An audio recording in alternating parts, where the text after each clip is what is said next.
దిశ TV news కి స్వాగతం. Bulletin లో ముందుగా హెడ్లైన్స్.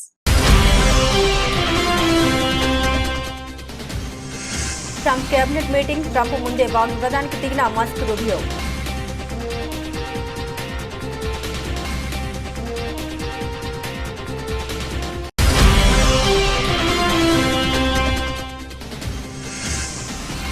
జీఎస్టీ రేట్లు మరింత తగ్గుతాయి. ఆర్థిక మంత్రి నిర్మలా సీతారామన్ కీలక ప్రకటన.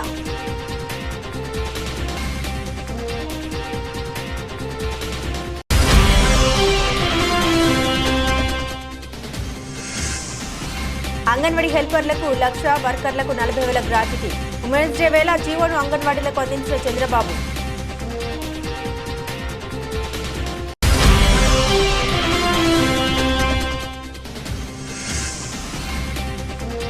మహిళలకు ఉచిత బస్సుపై చంద్రబాబు యూటర్న్. ఆగ్రహం వ్యక్తం చేసిన వైఎస్ షర్మిల.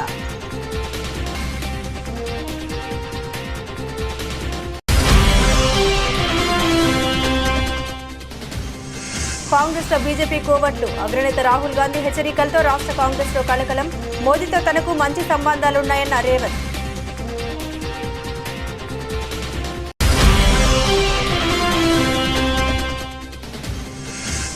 ఇంతటితో ఏమీ అయిపోలేదు, మున్ముందు చాలా ఉంది. సమంత సంచలన కామెంట్స్.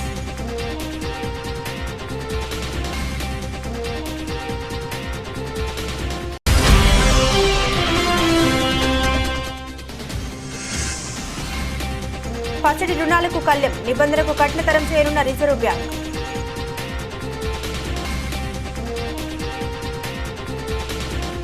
అమెరికాలో ఆసక్తికర ఘటన చోటు చేసుకుంది. అధ్యక్షుడు డొనాల్డ్ ట్రంప్ నిర్వహించిన కేబినెట్ మీటింగ్ లో ప్రపంచ కుబేరుడు ఎలాన్ మస్క్, ఆ దేశ విదేశాంగ మంత్రి మార్కో రూబియో మధ్య ఘర్షణ చోటు చేసుకున్నట్టు తెలిసింది. అధ్యక్షుడు ట్రంప్ ముందే ఇద్దరు వాగ్వివాదానికి దిగినట్టు సమాచారం. ఇద్దరు నేతల మధ్య మాటల యుద్ధం కొనసాగినట్లు అమెరికా మీడియా పేర్కొంది. రెండవసారి అధ్యక్ష బాధ్యతలు చేపట్టిన Trump department of government efficiency శాఖను ఏర్పాటు చేసిన విషయం తెలిసిందే. ఈ శాఖ బాధ్యతల్ని టెస్లా బాస్ ఎలాన్ మస్క్ కు అప్పగించారు. మెరుగైన పాలన, ప్రభుత్వంతో వృధా ఖర్చుల్ని తగ్గించేందుకు డోర్ శాఖ పలు కీలక నిర్ణయాలు తీసుకుంటుంది. ఇందులో భాగంగా వేల సంఖ్యలో ప్రభుత్వ ఉద్యోగుల్ని తొలగిస్తుంది. దీనిపై పెద్ద ఎత్తున విమర్శలు వెల్లువెత్తుతున్నాయి. దీంతో అప్రమత్తమైన ట్రంప్ కేబినెట్ మీటింగ్ ఏర్పాటు చేశారు. ఈ మీటింగ్ కు మస్క్ తో పాటుగా విదేశాంగ మంత్రి మార్కో రూబియో కూడా హాజరయ్యారు. ఆ సమయంలో మస్క్ మాట్లాడారు. ప్రభుత్వ శాఖల్లో పనిచేయని ఉద్యోగుల్ని తొలగిస్తున్నట్టు తెలిపారు. అయితే రూబియో మాత్రం ఎవరిని ఉద్యోగాల నుండి తొలగించేది లేదని వ్యాఖ్యానించారు. మస్క్ మాటలకు రూబియో సహనం కోల్పోయారు. ఇప్పటికే 1,500 మంది ఉద్యోగులు పదవి విరమణ చేసినట్టు తెలిపారు. తన ఉద్యోగుల్ని తొలగించాలంటే పదవి విరమణ చేసిన వారిని మళ్లీ విధుల్లోకి తీసుకోవాల్సి ఉంటుందంటూ సమాధానం ఇచ్చారు. అయితే మస్క్, రూబియో మధ్య వాగ్వివాదం వార్తలపై ట్రంప్ స్పందించారు. ఆ వార్తలను కొట్టి పారేశారు. తాను అక్కడే ఉన్నానని, మీటింగ్ ఘర్షణ వంటిది ఏమీ జరగలేదని స్పష్టం చేశారు Trump.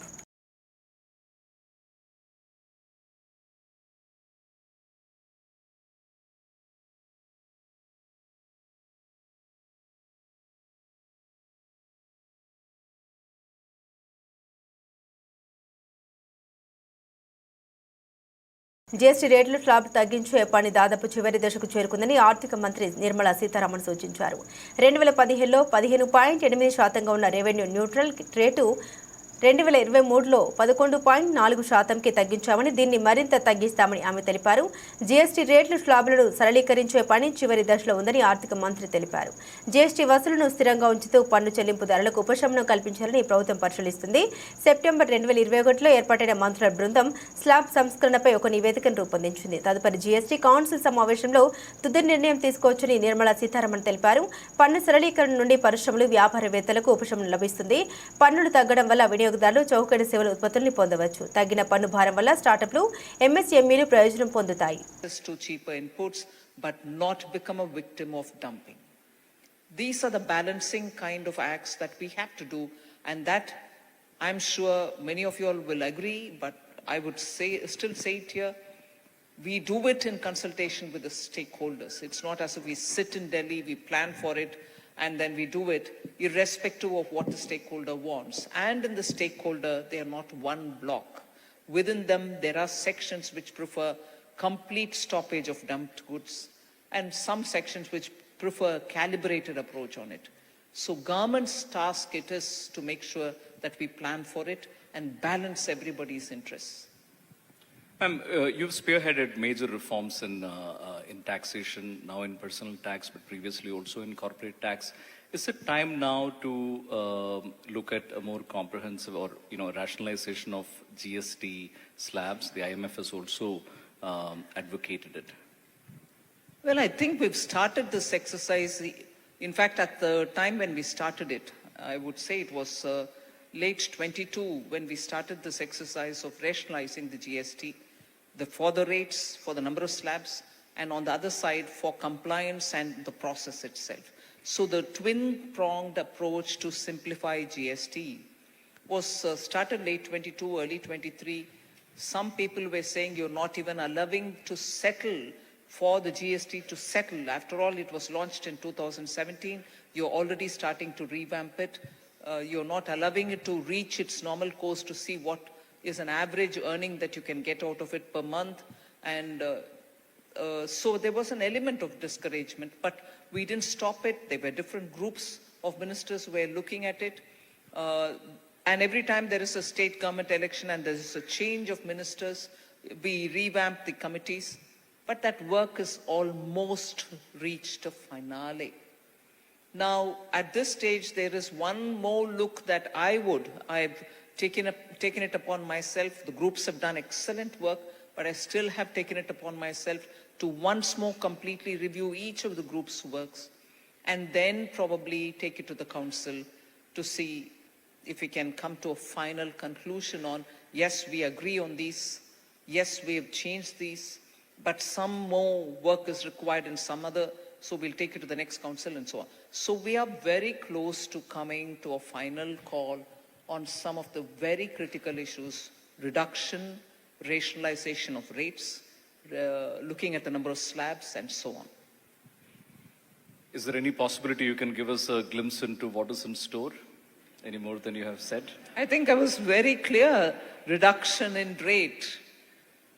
And that is not as though we are now exploitatively high in rates. I've said this number number of times. At the time when the GST was launched, the revenue neutral rate was somewhere 15.8%. Meaning, in simpler terms, any one particular item of GST tax or any item on which GST is levied, if you would levy it at 15% rate, you would still not have increased the rate for the consumer, nor have you have lost the revenue which has to come from it. You would get as much revenue, the burden will not be on the consumer. That was 15.8 on an average across the board. Since after the launch of GST until 23, we had already brought that 15.8 to 11.4, which means rates have come down. And 15.8, when it was launched, that average was itself lesser than what it was pre-GST. So let me dispel any doubting Thomases here that the GST has made life costlier after it was introduced. Item by item, I would challenge anyone to tell me if there is any one item for which the GST rate has gone up after the introduction of GST, and therefore, naturally, by inference, if 15.8 has become 11.4, it's only come down even further. So the clue that you want is it'll come down even further down. Fabulous. I think we can all, yes, applaud to this particular rationalization. Ma'am, let's come to the topic of private investment, which we have discussed at the ET Award stage last year as well. Analysts say private investment is happening, but it is... anganwadi వర్కర్లు హెల్పర్ల retirement వయసును 62 ఏళ్లకు పెంచుతూ ఆంధ్రప్రదేశ్ ప్రభుత్వం GO జారీ చేసింది. Retirement అనంతరం ఇచ్చే గ్రాట్యుటీని పెంచింది. దీని ప్రకారం అంగన్వాడీ హెల్పర్లకు 1,00,000, వర్కర్లకు 40,000 గ్రాట్యుటీ అందనుంది. ఆంధ్రప్రదేశ్ ముఖ్యమంత్రి నారా చంద్రబాబు నాయుడు ఇవాళ అంతర్జాతీయ మహిళా దినోత్సవం సందర్భంగా ప్రకాశం జిల్లా మార్కాపురంలో పర్యటించారు. మార్కాపురంలో నిర్వహించిన మహిళా దినోత్సవంలో పాల్గొని ఎస్హెచ్జి స్వయం సహాయక బృందాలు ఏర్పాటు చేసిన స్టాళ్లను చంద్రబాబు పరిశీలించారు. ప్రారంభించారు. అంగన్వాడీ వర్కర్లు, హెల్పర్లకు ప్రయోజనాలు కల్పిస్తూ విడుదల చేసిన జీవోను అంగన్వాడీ ఉద్యోగులకు చంద్రబాబు నాయుడు అందించారు. కాగా ఎస్హెచ్జీ ఉత్పత్తుల గురించి చంద్రబాబు నాయుడు వివరాలు తెలుసుకున్నారు. అలాగే మహిళలు, చిన్నారులపై నేరాలు నివారించడానికి women and child safety wing ను చంద్రబాబు నాయుడు ప్రారంభించారు. అంతేకాదు 1.50 లక్షల మంది మహిళలకు ఫ్రీగా కుట్టు మిషన్లు ఇచ్చే కార్యక్రమం ప్రారంభించారు. మహిళా ర్యాపిడో డ్రైవర్లను ఆయన ప్రశంసించారు. ఎస్హెచ్జీలు తమకు వస్తున్న ఆదాయం గురించి వివరాలు తెలిపారు. అరటి వ్యర్థాలతో తయారు చేసినటువంటి టోపీని చంద్రబాబు నాయుడు పెట్టుకున్నారు. గుర్రెపు డెక్కతో పాటు అరటి, కొబ్బరి వ్యర్థాలతో పీచు తయారీతో ఆదాయం పొందవచ్చని చంద్రబాబు అన్నారు. ఎస్హెచ్జీలు వీటిపై మరింత తెలుసుకోవాలని తెలిపారు. మీరే మాకు స్ఫూర్తి సార్ టెక్నాలజీ విషయంలో. అయితే అంతర్జాతీయ మహిళా దినోత్సవ సందర్భంగా మీరు టైం కేటాయించి మాతో ఇలా చేసుకోవడం చాలా ఆనందంగా ఉంది. మిమ్మల్ని జీవితంలో మహిళా దినోత్సవ సందర్భంగా గుర్తు చేసుకోవాలి అంటే ఆ మహిళ ఎవరు, మిమ్మల్ని ఎంతగా ప్రభావితం చేశారు? మీ భార్య గారా, అమ్మగారా?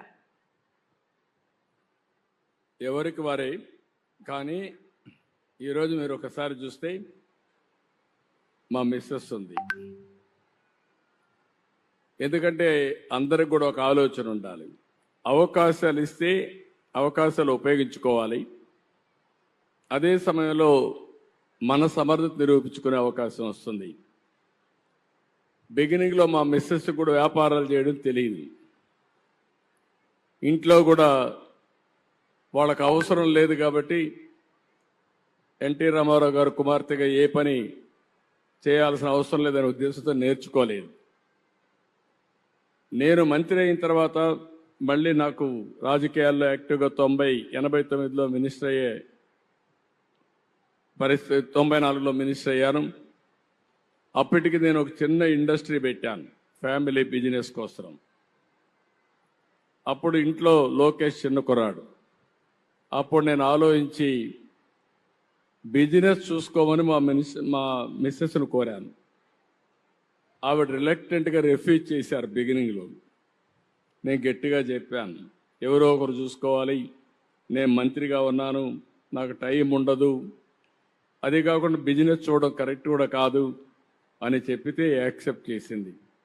యాక్సెప్ట్ చేసిన తర్వాత నేను మంత్రిగా ఉండి మళ్ళా ముఖ్యమంత్రి అయ్యాను. 10 ఏళ్ళు రాజకీయాల్లో యాక్టివ్గా ఉంటే అక్కడి నుంచి అంచెలంచెలుగా ఒక సాధారణమైన మహిళ హెరిటేజ్ కంపెనీని డెవలప్ చేసి పిల్లలను కూడా అందరినీ, మా అబ్బాయిని కూడా బాగా చదివించి పెళ్ళైన తర్వాత ఇద్దరిని కూడా స్టాన్ఫోర్డ్ వరకు చదివించే పరిస్థితికి వచ్చిందంటే అది మహిళలకు ఉండే శక్తి అని చెప్పి నేను మీకు తెలియజేస్తున్నా. ఇప్పుడు అక్కడితో ఆగలేదు. ఎన్టీఆర్ మెమోరియల్ ట్రస్ట్ ద్వారా సేవా కార్యక్రమాలు చేస్తూ ఉంది. అంటే ఇప్పుడు సర్వీస్ యాక్టివిటీస్కి వెళ్ళింది. అంటే ఒక మహిళ మీరు గుర్తుపెట్టుకోవాల్సింది 10 మందికి స్ఫూర్తినిచ్చే స్థాయికి మీరు ఎదగాలి. నేను మా ఇంట్లో కూడా ఊహించలేదు. అలాంటిది మా మిస్సెస్ చేయగలిగిందంటే అందరికీ ఆ శక్తి ఉంది. అందుకే నేను మనస్ఫూర్తిగా మా మిస్సెస్ని అభినందిస్తున్నా. ఎందుకంటే ఓసారి మనం కూడా అక్నాలెడ్జ్ చేయాలి మంచి చెడుల్ని. అలాంటి మంచి చెడులు చేసినప్పుడు నాకు ఎలాంటి ఇబ్బంది లేకుండా అన్ని పనులు చూసుకోవడమే కాకుండా అవసరమే 10 రూపాయలు ఇచ్చే శక్తి కూడా సంపాదించుకునేది. నాకు ఖర్చు పెట్టమంటే పెట్టే పరిస్థితి ఉన్నారు.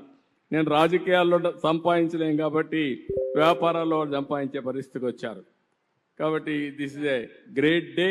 ఎందుకు ఈ మెసేజ్ ఇస్తున్నానంటే కష్టపడితే మీరందరూ కూడా ఒక పెద్ద ఎత్తున పేరు తెచ్చుకునే అవకాశం వస్తుంది. అది ఒక రోజులో కాదు, నిరంతరం ఆలోచించి చేయాల్సిన అవసరం ఉంది. Absolutely sir. మీ తల్లిగారి విషయంలో మిమ్మల్ని బాగా ప్రభావితం చేసిన ఒక సంఘటన మాతో క్లుప్తంగా పంచుకుంటారా? ఇది మనందరికి కూడా తల్లి జ్ఞాపకాలు ఎప్పుడూ ఉంటాయి. మా మదర్ కూడా అందరం అరిగానే మధ్యతరగతి కుటుంబం. వ్యవసాయం మాకు ఆధారం. మేము చదువుకునేటప్పుడు నిద్రలేసి తెల్లవారుజామున నిద్రలేసి మాకు వంట చేయడం. నేను హై స్కూల్కి పోయేవాడిని. అందరి మారిగా నా జీవితం కూడా. హై స్కూల్కి పోతే చంద్రగిరి 6 కిలోమీటర్లు 7 కిలోమీటర్లు నడవాలి. 6 కిలోమీటర్లు నడవాలంటే 9:30 స్కూల్కి పోవాలి. ఇక్కడ 6:30, 7 గంటలకు బయలుదేరి తప్ప అక్కడికి రీచ్ కాలేము. 6:30కు నేను బయలుదేరాలంటే మధ్యాహ్న భోజనం మళ్ళా మాకు అప్పట్లో వండి మాకు క్యారీర్ ఇవ్వాలి. అంటే అప్పుడు పొట్లాలు కూడా కట్టేవాళ్ళం. క్యారీర్ తీసుకుపోవాలంటే మళ్ళీ తీసుకురావాలి కాబట్టి ఈ మరిగా పొట్లాలు ఇప్పుడు చేస్తున్న ప్యాకెట్ చేసి ఇచ్చేసేవాళ్ళు. దాన్ని పుస్తకాలతో పెట్టుకొని బ్యాగ్లో పెట్టుకొని వెళ్ళేవాళ్ళం. అంటే 5 గంటలకు నిద్రలేసి 4 గంటలకు నిద్రలేసి వంట చేసి మాకు స్నానాలు చేపించి స్కూలుకి పంపించేది. అక్కడి నుంచి ఓసారి ఆలోచించేవాడిని, ఎవరన్నా గెస్ట్ వచ్చినా బంధువులు వచ్చినా, నేను రాజకీయాల్లో గెస్టులు వచ్చినా వంట చేసేవాళ్ళు. ఆ వంట చేసినప్పుడు ఆ వంట గదికి పోయి వస్తే బయట వస్తే కళ్ళంతా నీళ్లు కనపడేటివి. అంటే ఆ పొగంతా వచ్చేది, కడుపులోకి పొగబోయేది, కళ్ళ నీళ్లు వచ్చేటివి. అది చూసిన తర్వాత నాకు అనిపించింది, ముఖ్యమంత్రి అయిన తర్వాత నా తల్లి పడిన కష్టాలు ఏ ఆడబిడ్డ పడకూడదనే ఉద్దేశంతోనే దీపం ద్వారా వంట గ్యాస్ సిలిండర్లు మీకు ఇచ్చాను. దేశంలో ఎవరికీ ఆలోచన రాలేదు. మా తల్లి కష్టాలు చూశాను. అందుకే నా ఆడబిడ్డలు అవస్థ పడకూడదనే ఉద్దేశంతో 95, 97లోనే ఆడబిడ్డలందరికీ గ్యాస్ సిలిండర్లు ఇచ్చాను. ఇప్పుడు మళ్ళీ కొంతమంది రేట్లు పెరిగాయని మళ్ళా కట్టెల పొయ్యి పెట్టుకుంటా ఉంటే ఇది కరెక్ట్ కాదని దీపం 2 కింద మళ్ళీ 3 సిలిండర్లు ఉచితంగా ఇచ్చే కార్యక్రమానికి శ్రీకారం చుట్టాను. ఇది స్ఫూర్తి. అధికారం కోసం ఎన్నికల్లో మహాశక్తి పేరిట ప్రకటించిన ప్రత్యేక మేనిఫెస్టోను కూటమి ప్రభుత్వం నీరుగారుస్తోందని అసెంబ్లీలో మంత్రి సంధ్యారాణి చేసిన ప్రకటన రుజువు చేస్తుంది. ఎన్నికల్లో మహిళలకు ఉచిత ఆర్టీసీ బస్సు హామీ ఇచ్చిన ప్రభుత్వం మంత్రి ప్రకటనతో యూటర్న్ తీసుకున్నట్లు స్పష్టమవుతుంది. ఈ వ్యవహారంపై ఏపీ కాంగ్రెస్ పార్టీ అధ్యక్షురాలు వైఎస్ షర్మిల తీవ్ర ఆగ్రహాన్ని వ్యక్తం చేశారు. CM Chandrababu, deputy CM Pawan Kalyan బీజేపీలపై మండిపడ్డారు. షర్మిల ఏరు దాటేంత వరకు ఓడ మల్లన్న, దాటాక బోడి మల్లన్నలా కూటమి ప్రభుత్వ తీరు ఉంది అంటూ వైఎస్ షర్మిల ఎద్దేవా చేశారు. మహిళలకు ఆర్టీసీ బస్సు ఫ్రీ అంటూ ఎన్నికల్లో ఉదరగొట్టి ఓట్లు వేయించుకొని ఇప్పుడు కండిషన్ అప్లై అనడం దారుణంగా అభివర్ణించారు. జిల్లా స్థాయి వరకే పథకాన్ని పరిమితం చేస్తామని చెప్పడం మోసంగా పేర్కొన్నారు. అమలు చేయాలనే చిత్తశుద్ధి లేక చెప్పే సాకులు అవి ఇవి అని తప్పుబట్టారు. ఆదిలోనే యూటర్న్ తీసుకోవడం అంటే ఇదే మరి అని షర్మిల మండిపడ్డారు. ప్రభుత్వాన్ని ఏర్పాటు చేసి 9 నెలలు దాటినా ఉచిత ప్రయాణం కల్పించకుండా మహిళలను మోసం చేశారు. కమిటీల పేరుతో కాలయాపన చేశారు. రాష్ట్రాల పర్యటన పేరుతో విహారయాత్రలు చేశారు. పథకం అమలుకు ముందే ఇన్ని నిబంధన పెట్టే ఈ ప్రభుత్వం రేపు అమల్లోకి తెచ్చేసరికి నియోజకవర్గం, మండల స్థాయి వరకే ఫ్రీ అంటారేమో అని వైఎస్ షర్మిల వ్యంగ్యస్టాలు సంధించారు. కాంగ్రెస్ ప్రభుత్వం అధికారంలో ఉన్న తెలంగాణ, కర్ణాటక రాష్ట్రాల్లో మహిళలకు రాష్ట్రమంతా ఉచిత ప్రయాణం కల్పించినట్లు ఏపీలో కల్పించాలని షర్మిల డిమాండ్ చేశారు.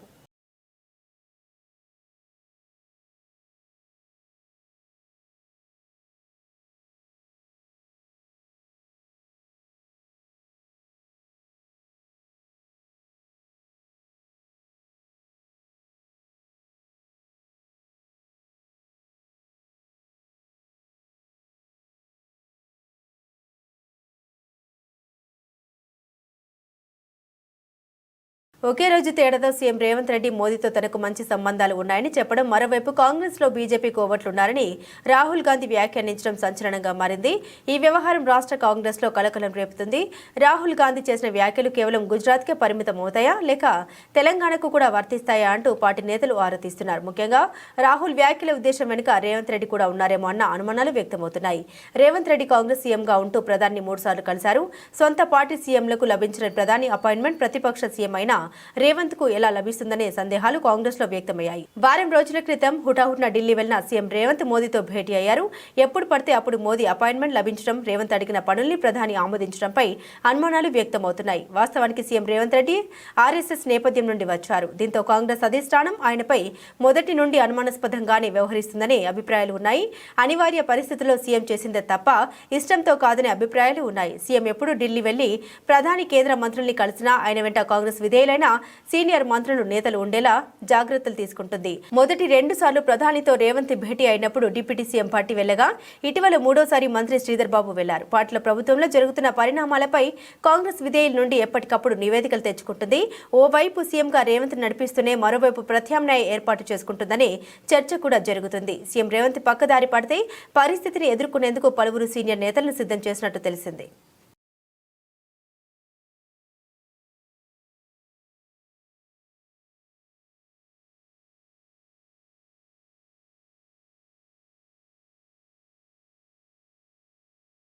తెలుగు సినిమా రంగంలో అత్యంత ప్రజాదరణ పొందిన కథానాయికల్లో సమంత ఒకరు. గత కొన్ని సంవత్సరాలుగా ఆమె సినిమాలకు దూరంగా ఉన్నప్పటికీ అభిమానులు ఆమె నుండి కొత్త ప్రాజెక్టుల కోసం ఎదురుచూస్తున్నారు. ఇటీవల హనీ బన్నీ అనే వెబ్ సిరీస్ ద్వారా ప్రేక్షకులను అలరించిన సమంత ఇప్పుడు మరో 2 ప్రాజెక్టులతో బిజీగా ఉంది. సమంత వ్యక్తిగత జీవితం పలు ఒడిదుడుకులను ఎదుర్కొంటుంది.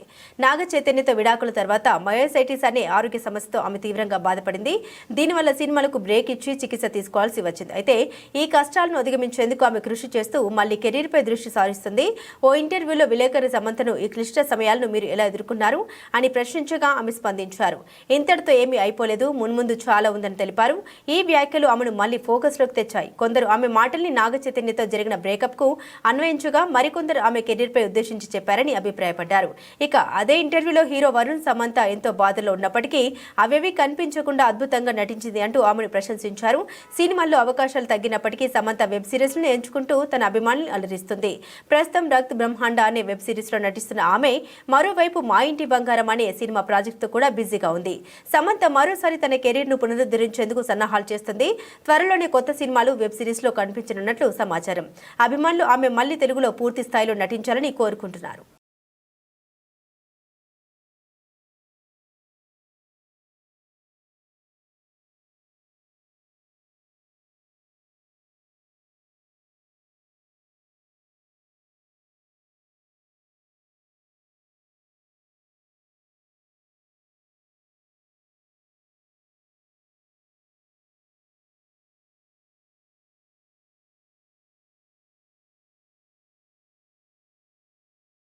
పసిడి రుణాలకు కళ్లెం వేయడానికి రిజర్వ్ బ్యాంకు సిద్ధమవుతుంది. ఇబ్బడి ముబ్బడిగా తీసుకుంటున్న గోల్డ్ లోన్లకు చెక్ పెట్టడానికి త్వరలో కఠిన నిబంధన అమలు తేవాలని చూస్తుంది. ఇందుకు సంబంధించి బ్యాంకులు, నాన్ బ్యాంకింగ్ ఆర్థిక సేవల సంస్థలు జారీ చేస్తున్న గోల్డ్ లోన్లపై నిఘా పెట్టాలని సూచించింది. గోల్డ్ లోన్ తీసుకున్న వారు ఈ నిధులను దేనికి వినియోగిస్తున్నారు, అసలు బంగారం వారిదేనన్న దానిపై పూర్తి వివరాలు సేకరించాలని బ్యాంకులకు సూచించింది. గడిచిన 6 నెలల్లో దేశవ్యాప్తంగా బంగారం తాకట్టుపై రుణాలు 50% పైగా పెరగడంపై ఆందోళన వ్యక్తం చేసిన సెంట్రల్ బ్యాంక్ దీనిపై ప్రత్యేక దృష్టి సారించింది. ధరలు రికార్డు స్థాయికి చేరుకోవడం వల్లే రుణాలు అత్యధికంగా తీసుకుంటున్నారని అనుమానాలు వ్యక్తమవుతున్నాయి. తీసుకున్న రుణాలు వారు దేనికి వినియోగిస్తున్నారన్న విషయంపై మానిటరింగ్ చేయాలని సూచించింది. రుణాలు తీసుకున్న వారి కుటుంబ వివరాలు, పసిడి వారిదేనా లేకపోతే ఇతరులది తీసుకుంటున్నారా అనే దానిపై సమాచారం సేకరించాలని పేర్కొంది. ఇటీవల కల్లులు తమ వద్ద ఉన్న బంగారాన్ని వేరే వారి పేరు మీద తీసుకుని ఇతర పెట్టుబడులు పెడుతున్నారనే సమాచారం ఆధారంగా ఆర్బీఐ ఈ నిర్ణయం తీసుకుంది. ఒకవేళ తీసుకున్న రుణాలు తిరిగి చెల్లించిన ఏడల ఈ బంగారాన్ని వేలం వేసే అవకాశం ఉంటుంది.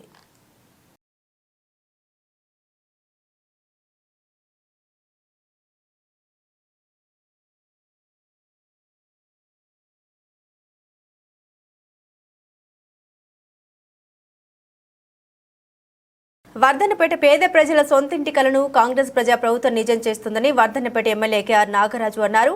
వరంగల్ జిల్లా వర్ధన్నపేట మండలంలోని వెంకట్రావుపల్లి గ్రామంలో శనివారం రోజున ఇంద్రమ్మ ఇళ్లకు ముగ్గు పోసి భూమి పూజ కార్యక్రమంలో వరంగల్ జిల్లా కలెక్టర్ సత్యశారదా దేవితో కలిసి వర్ధన్నపేట ఎమ్మెల్యే కేఆర్ నాగరాజు పాల్గొన్నారు. ఈ సందర్భంగా ఎమ్మెల్యే నాగరాజు అంతర్జాతీయ మహిళా దినోత్సవం సందర్భంగా కలెక్టర్ సత్యశారదా దేవిని మహిళా అధికారులను మహిళలను సన్మానించారు. బడుగు వర్గాల ఆత్మగౌరవం ఇందిరమ్మ ఇల్లు అని అన్నారు. పనులు జరుగుతున్న క్రమంలో నిధులు విడుదల చేయడం జరుగుతుందని త్వరగా పనులు పూర్తి చేయాలని లబ్ధిదారులకు తెలిపారు. అర్హులైన ప్రతి ఒక్కరికి ఇందిరమ్మ ఇళ్లను మంజూరు చేస్తామని, ఇండ్ల కోసం ఎవరు ఆందోళన చెందవలసిన అవసరం లేదని, విడతల వారీగా అర్హులైన ప్రతి ఒక్కరికి ఇండ్లు మంజూరు అవుతాయన్నారు. అందరూ తీర్మానం చేసి వెంకట్రావులను పెట్టుకుంటే ఇమీడియట్లీ రెవెన్యూ శాఖ మంత్రితో మాట్లాడి ఈ యొక్క గ్రామాన్ని వెంకట్రావుపల్లిగా మార్చడం జరిగింది. ఈరోజు నా చేతుల మీద వెంకట్రావుపల్లిలో మేడం గారు ఈరోజు మహిళా దినోత్సవ సందర్భంగా అందరికీ ఎవరైతే నా యొక్క ఫస్ట్ అంబిషన్ ఒంటరి మహిళకు ఇవ్వాలి ఇల్లు అంటే నా ఇందిరమ్మ కమిటీ అందరికి చెప్పిన సోదరులకు సోదరిమణులకు ఎవరైతే భర్త చనిపోయి భార్య ఒక్కతే పిల్లల్ని పెట్టుకొని పాపం సంసార భారాన్ని మోసుకుంటూ వెళ్తుందో వారిని గుర్తించండి, వారికే ప్రథమంగా ఇవ్వండి అని చెప్పారు. మహబూబాబాద్ జిల్లా సురోల్ మండలం అందనాలపాడు గ్రామంలో కేంద్రీయ సమగ్ర సస్యరక్షణ కేంద్రం హైదరాబాద్ వారి ఆధ్వర్యంలో రైతు క్షేత్ర పాఠశాలలో భాగంగా రైతులకు సమగ్ర సస్యరక్షణ కిట్లు ఐపీఎం అందించడం జరిగింది. ఈ కార్యక్రమంలో అసిస్టెంట్ ప్లాంట్ ప్రొటెక్షన్ ఆఫీసర్ బసవన్నప్ప పర్యవేక్షణలో గత 6 వారాల నుండి క్షేత్రస్థాయిలో మిరప పంట వేసినప్పటి నుండి పంట చేతికి వచ్చే వరకు పాటించవలసిన అన్ని సస్యరక్షణ పద్ధతులపై రైతులకు అవగాహన కల్పించారు. సమగ్ర సస్యరక్షణ సస్యరక్షణ పద్ధతిలో ఎర్ర అట్టలు వాడడం, వేసవిలో లోతు దుక్కులు దున్నుకోవడం, వరి పొలాల్లో కాలి బాటలను విడిచిపెట్టడం, అదేవిధంగా రాబోయే కాలంలో రైతులకు పురుగుల మందుల వాడకాన్ని తగ్గించి సేంద్రియ ఎరువుని అధిక మొత్తంలో ఉపయోగించాలని వాళ్ళు అన్నారు. అందనాలపాడు గ్రామంలో ఈరోజు రైతు సోదరులకు రైతు క్షేత్ర పాఠశాల అంటే భారత ప్రభుత్వం యొక్క వ్యవసాయ శాఖ ఆధ్వర్యంలో నడిచే రైతు క్షేత్ర పాఠశాల కార్యక్రమంలో ఈరోజు రైతు సోదరులకు ఐపీఎం కిట్లు అనేది పంపిణీ చేయడం జరిగింది. ఈ ఐపీఎం కిట్లలో భాగంగా రైతుకి పురుగు మందులు పిచికారీ చేసుకునేటప్పుడు పెట్టుకోవాల్సిన గ్లాసెస్ కానీ, అదేవిధంగా ఈ గ్లౌజెస్, ఇటువంటి గ్లౌజెస్, అదేవిధంగా రైతు తన పొలానికి వెళ్ళేటప్పుడు దాంట్లో మిత్ర పురుగులు, శత్రు పురుగుల శాతం ఎంత ఉంది అని తెలుసుకోవడానికి అనుగుణంగా ఉండేటట్టు ఈ స్వీప్ నెట్ అనేది ఒకటి ఇవ్వడం జరిగింది. అదేవిధంగా రెక్కల పురుగుల్ని మనం పట్టుకోవడానికి ఇట్లాంటి లింగాకర్షక బుట్టలు అమర్చుకోవాలి అని చెప్పి ఆ బుట్టల్ని కూడా రైతులకు ఈరోజు మనకు వ్యవసాయ శాఖ ఆధ్వర్యంలో డిస్ట్రిబ్యూషన్ చేయడం జరిగింది. అదేవిధంగా మీరు గమనించినట్లయితే ఈ సమగ్ర సస్యరక్షణ పద్ధతుల్లో ఎర్ర పంటలు వాడటం, అదేవిధంగా జిగురు అట్టలు పెట్టుకోవడం, అదేవిధంగా వేసవిలో లోతు దుక్కులు దున్నుకోవడం, కాలి బాటలు విడిచిపెట్టడం వరి పొలంలో, ఇలాంటి సమగ్ర సస్యరక్షణ పద్ధతులన్నీ రైతులకు ఈరోజు వివరించడం జరిగింది. రాబోయే కాలంలో పురుగు మందుల వాడకాన్ని మరింతగా తగ్గించాలనే ఉద్దేశంతో ఈ కార్యక్రమం అనేది చేపట్టడం జరిగింది. జనగామ జిల్లా పాలకుర్తి నియోజకవర్గం పాలకుర్తి మండల కేంద్రంలోని ఎమ్మెల్యే క్యాంపు కార్యాలయంలో పాలకుర్తి బ్లాక్ కాంగ్రెస్ అధ్యక్షుడు రాపాక సత్యనారాయణ ఆధ్వర్యంలో మీడియా సమావేశం నిర్వహించి మాట్లాడారు. పాలకుర్తి నియోజకవర్గ ఎమ్మెల్యే యశస్విని రెడ్డి ఇన్ఛార్జ్ ఝాన్సీ రెడ్డిలపై ఏఐసీసీ ఇన్ఛార్జ్ మీనాక్షి నటరాజన్ గారికి తప్పుడు ఆరోపణతో వినతి పత్రాన్ని ఇవ్వడం సిగ్గుచేటని, పాలకుర్తి నియోజకవర్గ వర్గానికి మా నాయకురాలు దాచుకోవడానికి రాలేదని బీఆర్ఎస్ నాయకులు సోషల్ మీడియా ద్వారా, యూట్యూబ్ ఛానళ్ల ద్వారా వ్యతిరేక ప్రచారాలు చేసినా ప్రజలు నమ్మే పరిస్థితి లేదని, రైతులను ఆదుకోవాలనే ఉద్దేశంతో తమ సొంత నిధులతో కాల్వల్లో కూరుకుపోయిన మట్టిని తొలగించి కాల్వల ద్వారా నీళ్లను అందజేస్తున్న ఘనత మా నాయకురాలదని, కాంగ్రెస్ పార్టీలో కోవటర్గా చలామణి అవుతున్న నాయకులు ఇప్పటికైనా పద్ధతి మార్చుకోవాలని, రాబోయే రోజుల్లో మీ మంచితనాన్ని గుర్తించి కాంగ్రెస్ పార్టీ ఒక ఆలోచన చేస్తోందని, అంతేగాని ఇలాంటి చిల్లర పనులు చేస్తే కాంగ్రెస్ ఊరుకోదని, కాంగ్రెస్ పార్టీలో ఉన్న నాయకులు కొత్త పాతాన్ని తేడా లేకుండా ఝాన్సీ రెడ్డి గెలుపుకై కాంగ్రెస్ పార్టీ బలోపేతానికి కృషి చేస్తున్నారని, ఝాన్సీ రెడ్డి దమ్మెందో అసెంబ్లీలో ఎన్నికల్లోని ప్రతిపక్ష నాయకులు చూశారని హెచ్చరించారు. ఈ కార్యక్రమంలో తొర్రూరు బ్లాక్ కాంగ్రెస్ అధ్యక్షుడు హమ్యా నాయక్, నియోజకవర్గ యూత్ అధ్యక్షుడు ధరావత్ రాజేష్ నాయక్, పాలకుర్తి కొడకండ్ల పెద్దవంగర మండలాల అధ్యక్షులు గిరగాని కుమారస్వామి, ధరావత్ సురేష్ నాయక్, ముద్దసాని సురేష్, పాలకుర్తి ఏఎంసీ చైర్మన్ మంజులా నాయక్, మహిళా బ్లాక్ కాంగ్రెస్ అధ్యక్షురాలు వడ్లకొండ తార, శ్రీవర్ణ, ముఖ్య నాయకులు, ఆయా మండలాల యూత్ అధ్యక్షులు, ముఖ్య నాయకులు, యువజన నాయకులు, మహిళా నాయకురాలు పాల్గొన్నారు.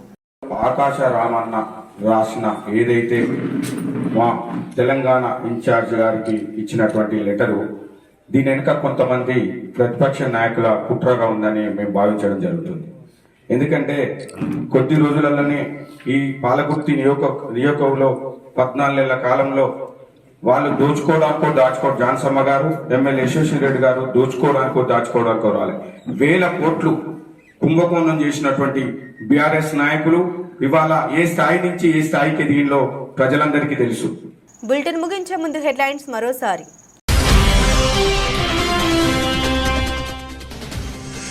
ట్రంప్ కేబినెట్ మీటింగ్, ట్రంప్ ముందే వాగ్వాదానికి దిగిన మస్క్, రూబియో.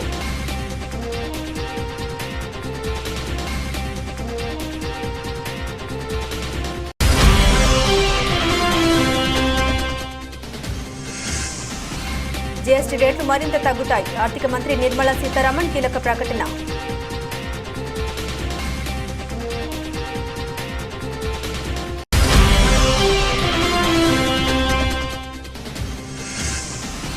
అంగన్వాడీ హెల్పర్లకు 1,00,000, వర్కర్లకు 40,000 గ్రాట్యుటీ.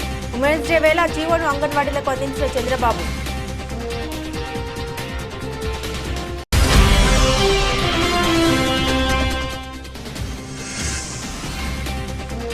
మహిళలకు ఉచిత బస్సుపై చంద్రబాబు యూటర్న్, ఆగ్రహం వ్యక్తం చేసిన వైఎస్ షర్మిల.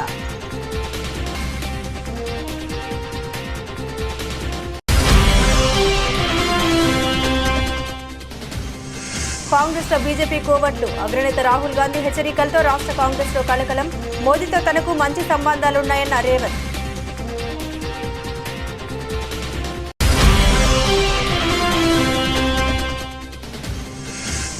ఇంతటితో ఏమీ అయిపోలేదు, మున్ముందు చాలా ఉంది. సమంత సంచలన కామెంట్స్.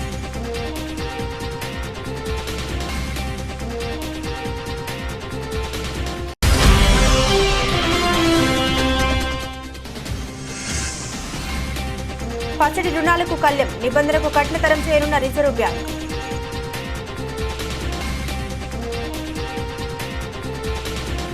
ఇవి బులెటిన్లోని విశేషాలు. తిరిగి మరో బులెటిన్తో మళ్ళీ కలుసుకుందాం. అంతవరకు సెలవు. నమస్కారం.